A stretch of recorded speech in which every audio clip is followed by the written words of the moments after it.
Hello, and how are you? I'm your host, Lady Merms, here at Dancehall Connections. Right now we have Miss Lady Sa, Muma Lady Sa, the queen of dancehall. Lady Sa, tell me what's going on now with Lady Sa. Okay, a lot of things. I'm recording. Album is done. Only one song left. I'm trying to cover Felice Dillon's song.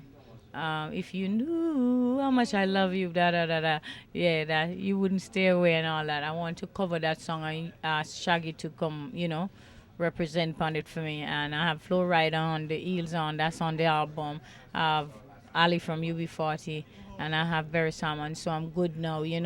Yeah, so I'm just recording whenever I feel like recording. That's what's going on. Now, I'm going to go straight into the juice of everything because I've been following your career for so long. And everything that happens with you, I'm interested in knowing, especially that Twitter beef that's been going back and forth. Something very recent with another female artist. Tell me a little bit about that. Female, or is she a man or a woman, really? I don't know. She looked like a hermaphrodite to me. But the thing is, this woman is so obsessed with me. Like over the years, we used to be cool. I'm the one who took her on stage when nobody would even look at her. And I was the one I saw all her dentures fall out in her hand, and I sent her to Dr. Peter Glaze to glue them in. That was how cool I was with this girl who was all torn up from head to ground.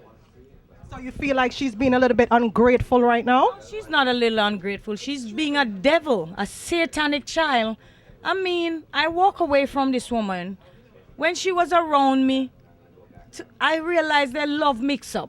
Yeah. Every day this woman come to me with some argument about hobia, hobia, hobia. This one say a hobia them, that one say a hobia them.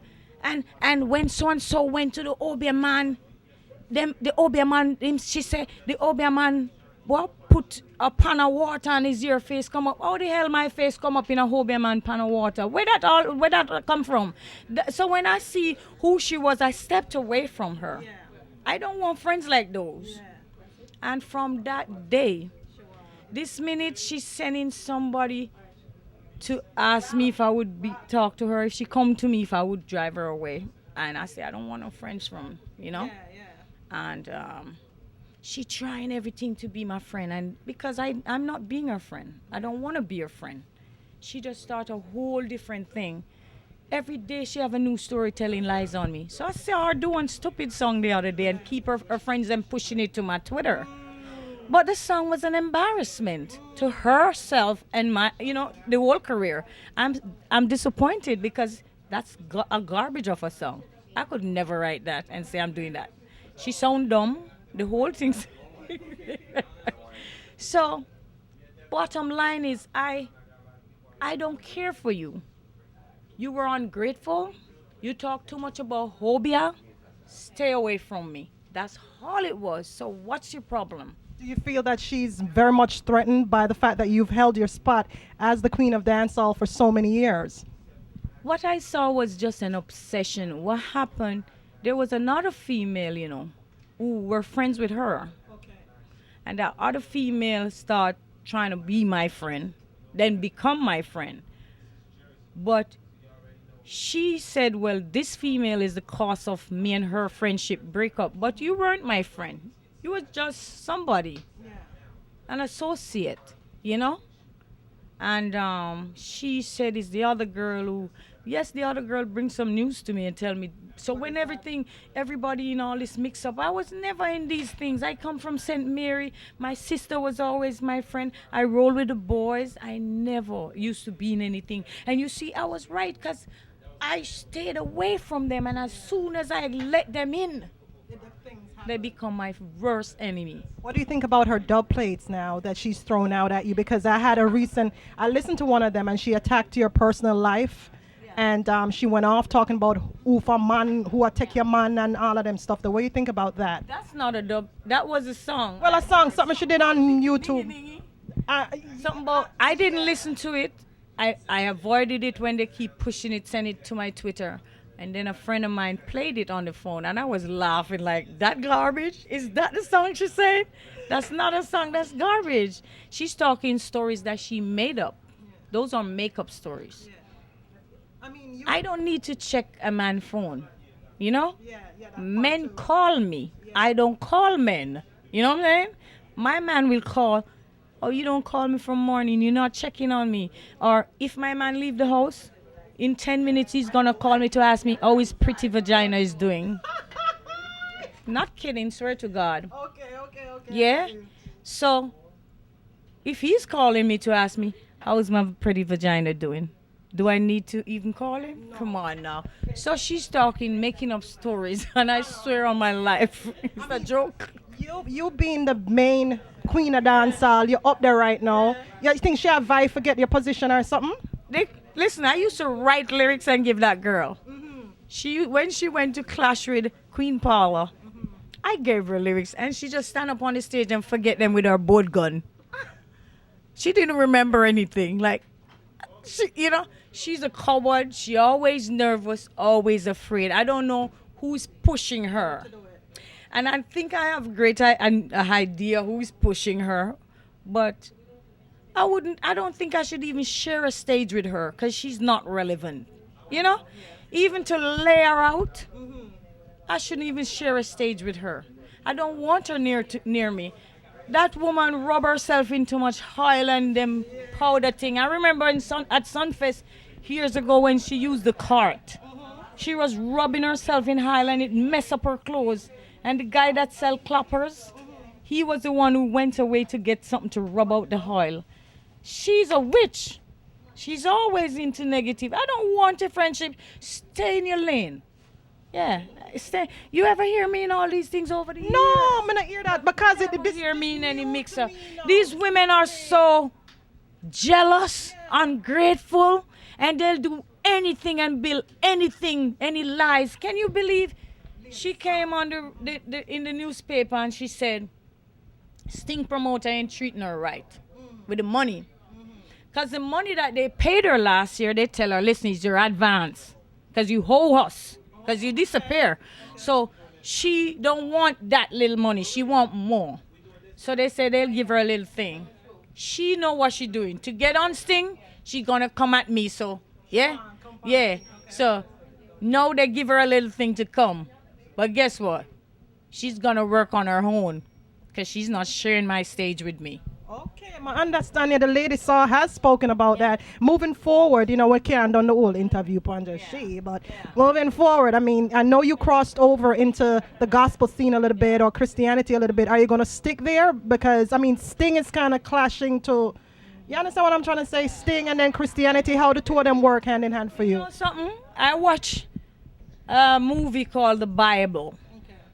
And if you watch the Bible, it have many episodes. And I remember when Abraham chop up some people and him said God is with us and if he chop some people more time, God understand. Yes. You have to use fight fire sometimes. Yes, I'm going through my thing and I'm getting closer to God and I say, God, is this I need to baptize or something? I think this is it because why am I getting in spirit? I was baptized already when I was a teenager. Yeah. And I'm a godly person. Is that the same? You feel in spirit when you perform, or do you feel guilty performing when you get into the rod child ladies mode at all? Listen, you see, over the years, I always pray before and after. Okay. And sometimes I go overboard and I can't even sleep. It ride me, but I never tell people. And only like my man who was close to me would know it's riding me because I'm like, God, I went overboard. Forgive me. You know? But me used to say God is survival, This is how I survive and one day I'm going to give my life to you and I'm still going to do it. Are we going to see any gospel for Sting? Not for Sting. Like some of you're going to drop one of your little verses them in between No, nothing like that a Sting. Nobody know anything there. But that's I ask because I know you're in the, There's a gospel song. Oh, no, it's not released fully, but it was produced by DJ Smurf and it's called God Almighty. And it played the other day and everybody phoning in. And it's so good. Okay. So, God accept you anyway, don't? Yeah, because may I think back to something in I think Irish Jamboree when you had performed, and then later on someone contacted you about doing a remix for the Heels On with Flo Rida. Yeah. And are you still going to go ahead with that, or? I did a remix. did already, yeah. He did. Yeah. When I first did Heels On, I remember I was going through the thing, like praying a lot, Yeah.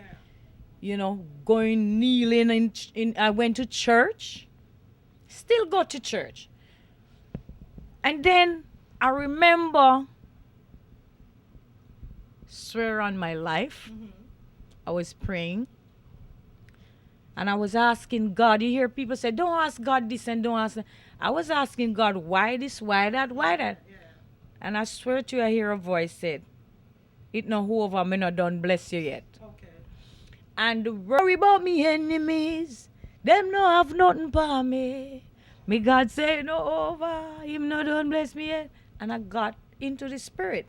What happened after I sang that, I realized I started preaching in the middle of the song where a verse should be. I didn't write anything. And that was one incident where I thought, is this it?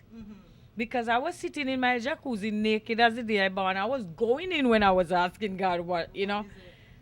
And I remember the bath, the water was like filling up like the thing, lock it, and I never even know. There was we keep water in a barrel or something like up in the hills, water will go away sometime. so you catch your And water. that was turned over, me no know how. So at that time, I think this was it. But then when I see Florida said he's going to do this, I'm like, God, is this one of the blessings? Let me tell you how serious me is with God. I remember one time I had a dream that God came down from heaven and stretched, him now come down from earth. Him stretch a book to me and say, I'm giving you a book of blessings. I remember that dream and I tell my man and him say something good will happen for you, man. Yeah. And I remember when I won the Grammy, that was the time. Okay. So What can we expect of? That's right. What can we expect of Lady Saw for Sting? What type of performance are you planning on giving? yeah. Sting is very aggressive, so I'm going to be an aggressor that night. You know, I'll definitely entertain my crowd. You know? Yeah, the ladies. We're going to get everything in. Yeah, you're going to get everything in. And no girl can't come on my stage because you know, hurt my time fool. Hey, so what can we expect from Lady Saw in the future? What else are you doing here now? Well, you know what? The album is coming one day. I'm too lazy to finish it. Sometimes I could finish it and I've gone busy. Not lazy and busy. Because when I get busy and travel, when I come home, I feel like just being lazy. You know, so that's what happened. You know, so just when it drop. And when the gospel album drop, it drop. Okay. It don't matter. I'll be looking forward to that, Lady Saw. Thank you very much for this interview. Bring this thing. Bring this thing. Sting I got sting up. It's like a sting up, you hear that? Pay-per-view and all of them. All of them excitement there. I'm It's so a excited. Celebration the 30 years of Sting. Big up Joe. I alone me there for. And not nobody else. Me there Sting because of Joe. Yeah, I saw the thing said. All right, you heard that. Lady Saw of Dancehall Connections, Lady Saw and Lady Merms of Dancehall Connections here doing the interview. Look out for her at Sting 30. Bring the Sting. Thank you for joining us.